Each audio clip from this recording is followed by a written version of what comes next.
Assalamualaikum warahmatullahi wabarakatuh. Semangat pagi. Hari ini kita akan belajar tentang transformasi geometri. Yang pertama yaitu translasi atau pergeseran. Kompetensi dasar 3.5 menganalisis dan membandingkan transformasi dan komposisi transformasi dengan menggunakan matriks. Kemudian KD kepala 4.5 menyelesaikan masalah yang berkaitan dengan matriks transformasi geometri yang di dalamnya ada translasi, refleksi, dilatasi, dan rotasi. Ini adalah peta konsepnya. Jadi materi prasyaratnya adalah sistem koordinat, di mana transformasi ini ada 4: pergeseran atau translasi, pencerminan atau refleksi, perputaran atau rotasi, dan yang terakhir perubahan ukuran atau dilatasi. Tujuan pembelajaran yang akan kita berikan adalah menyebut pengertian translasi dengan pendekatan koordinat, menyebut sifat-sifat translasi dengan pendekatan koordinat, bagaimana menentukan hasil suatu translasi dengan pendekatan koordinat, menentukan penyelesaian masalah terkait translasi, kemudian menggambar bangun geometri dan hasil suatu translasi, menganalisis informasi terkait sifat-sifat bangun geometri dari suatu translasi, dan yang terakhir menetapkan aturan translasi untuk menyelesaikan masalah. Oke, apakah kalian sudah siap untuk belajar transformasi geometri hari ini? Pertama-tama, karena prasyarat untuk mempelajari geometri transformasi adalah harus tahu tentang koordinat, maka kita mengingat kembali titik pada koordinat kartesius. A berkoordinat 2,3. Kemudian di sini ada vektor. Vektor itu suatu besaran yang mempunyai besar dan arah. Jadi kalau kita perhatikan di sini ada vektor AB mewakili vektor U. Besar vektor U ini ditulis harga mutlak seperti ini. Kemudian besar vektor AB kita tulis dengan notasi seperti ini. Bila vektor U adalah vektor dalam bentuk vektor kolom, maka vektor U atau besar vektor U didefinisikan akar dari A kuadrat plus B kuadrat. Kemudian penjumlahan dua sudut dalam trigonometri. Jadi kita mengingat kembali jumlah-jumlah sudut istimewa dalam trigonometri. Kosinus jumlah dua sudut, sinus jumlah dua sudut, sinus selisih dua sudut, dan kosinus selisih dua sudut. Kemudian mengingat kembali tentang matriks, tentang operasi penjumlahan matriks juga. Prasyarat lain untuk mempelajari transformasi geometri adalah matriks, kemudian operasi perkalian pada matriks, matriks identitas, dan yang terakhir faktor skala. Nah, ini ada sejarah transformasi geometri. Di transformasi itu merupakan satu di antara cabang geometri. Pada zaman dahulu, penemu dari geometri adalah Euclid dari Alexandria, Mesir. Manfaat dari transformasi yang pertama, pemakaian konsep perputaran pada komedi putar. Kemudian pemakaian konsep pencerminan pada kaca spion, mobil, cermin rias, dan lain-lain. Kemudian pemakaian konsep perpindahan pada mobil, kapal, pesawat, dan lain-lain.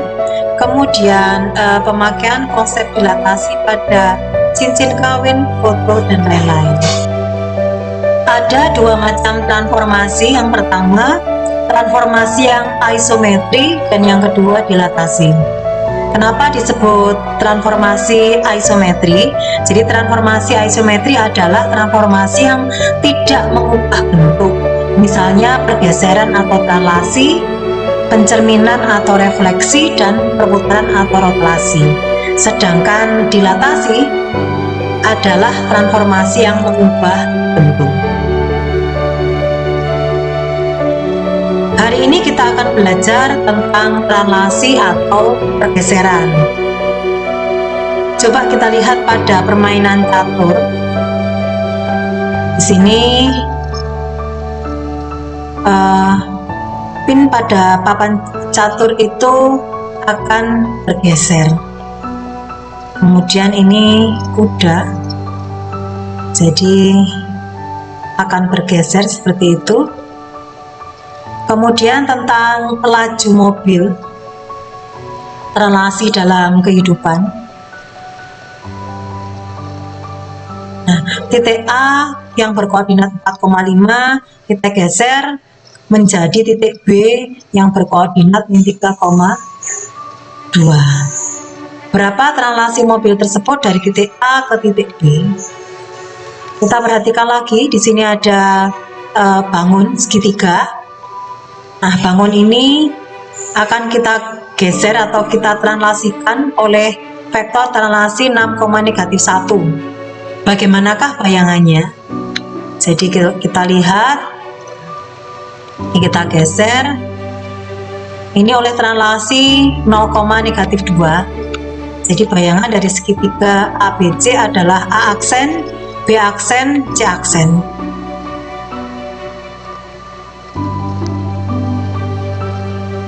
Masalah sehari-hari yang lain. Jika suatu malam Febri bermimpi sangat aneh. Dalam mimpinya ia berlibur ke Surabaya. Ia berangkat ke Surabaya naik pesawat. Ketika tiba di bandara, dia merasa heran karena bandara tersebut adalah Halim Perdana Kusuma. Dalam hati ia pun bertanya-tanya, di kota manakah sebenarnya aku ini? Jika dalam mimpi Febri terjadi perpindahan letak Bandara Halim Perdana Kusuma, tentukan translasi yang memindahkan bandara tersebut ke Surabaya. Nah, untuk membantu menjawab teka-teki mimpi Febri, dapat mengamati peta berikut. Jadi kalian dapat mengamati peta berikut. Ini posisi Bandara Halim Perdana Kusuma dan ini posisi bandara di Surabaya. Nah, apa yang dimaksud dengan translasi? Agar pertanyaan tersebut dapat terjawab, maka kalian harus mempelajarinya terlebih dahulu. Jadi, pengertian transformasi perubahan kedudukan atau ukuran suatu objek geometri dengan atau tanpa disertai perubahan bentuk. Nah, translasi sendiri itu pergeseran atau perpindahan mobil ke kiri. Kalau di sini misalkan diberikan sebuah mobil, jadi pergeseran atau perpindahan mobil ke kiri atau ke kanan atau ke depan atau ke belakang. Pergeseran tersebut menunjukkan transformasi geometri jenis translasi. Jadi sebenarnya translasi ini adalah suatu transformasi yang memindahkan setiap titik pada bidang dengan jarak dan arah yang tetap. Nah, ini translasi pada titik. Ini ada titik P yang koordinatnya X, Y, digeser sejauh A dan digeser sejauh B. Maka bayangannya adalah titik P aksen yang koordinatnya X, Y. Dari gambar itu terdapat titik P, X, Y yang ditranslasikan oleh vektor translasi AB. Maka bayangannya adalah titik baru koordinatnya X, Y. Maka ini bisa kita tulis dalam bentuk notasi seperti ini, atau dapat juga ditulis dalam bentuk matriks seperti ini. Bagaimana untuk translasi pada garis? Jadi di sini ada garis, persamaannya Y sama dengan MX plus C. Kemudian digeser sejauh A dan digeser sejauh B. Maka kita peroleh garis baru yang koordinatnya Y aksen min B sama dengan M dalam kurung X aksen min A ditambah C. Jadi sama halnya dengan translasi, maka titik X aksen sama Y aksen itu dapat kita peroleh dengan pergeseran seperti tadi. Bagaimana sifat-sifat translasi? Yang pertama, bangun yang digeser atau bangun yang ditranslasikan tidak mengalami perubahan bentuk dan ukuran. Bangun yang digeser atau yang ditranslasikan mengalami perubahan posisi. Yang ketiga, memiliki vektor translasi T, ini koordinatnya AB. Jadi A ini digeser ke kanan atau ke kiri, B ini kita geser ke atas atau ke bawah. Sehingga apabila diketahui suatu titik A yang koordinatnya X, Y ditranslasikan dengan vektor translasi T, maka bayangannya adalah titik A aksen dengan koordinat titik A baru, yaitu A aksen X ditambah A, Y ditambah B, yang notasinya dapat kita tulis dalam bentuk seperti ini. Ada soal, jadi diberikan soal, jika koordinat M min 3,8 ditranslasikan oleh vektor translasi T1 kemudian dilanjutkan oleh translasi T2, maka tentukan koordinat bayangan titik M. Bayangan titik M karena ini ditranslasikan oleh dua translasi, kita tulis X double aksen, Y double aksen, itu kita misalkan bayangan dari titik M oleh translasi T1 dilanjutkan T2. Maka ini vektornya kita tulis di sini. Ini adalah koordinat titik M awal. Kita jumlahkan. Hasilnya adalah negatif 6,12. Jadi bayangan koordinat titik M oleh translasi T1 dilanjutkan T2 adalah negatif 6,12. Contoh yang lain. Kalau tadi translasi oleh titik, hari ini soal berikutnya kita akan menentukan bayangan dari suatu lingkaran yang mempunyai titik pusat 2,1 dan jari-jarinya 3 oleh translasi T dengan vektor translasi 3,4. Kita misalkan dulu titik X, Y itu terletak pada lingkaran, maka pasti bayangannya adalah X aksen, Y aksen. Nah,